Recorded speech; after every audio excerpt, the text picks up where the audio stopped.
Can you remember a moment in time, for example, the last time you were in conflict with your partner or a disagreement with a parent, where you could not respond to a situation how you wanted?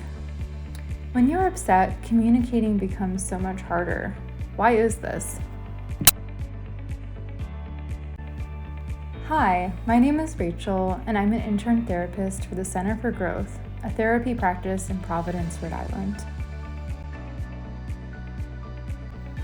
Understanding our nervous systems can be helpful when it comes to having compassion for and understanding what's happening for ourselves and others in conflict.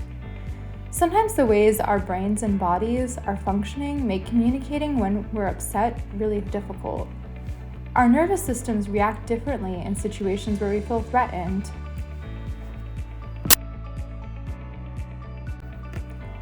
It is common that our nervous system perceives threat, priming our bodies for fight, flight, or freeze in a situation where there is no real danger to us.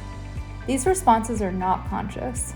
They happen automatically in response to both what is happening in the moment and from our learned patterns and experiences. Our defensive reactions are bodily responses hardwired within us that we developed at one time to help us get through past experiences. Improving communication in conflict usually starts by working against our natural inclinations to focus externally, for example, on what our partner is saying or doing, and noticing what's happening in our nervous system. Effectively communicating when we're upset requires, at the most basic level, getting curious about what's happening within us.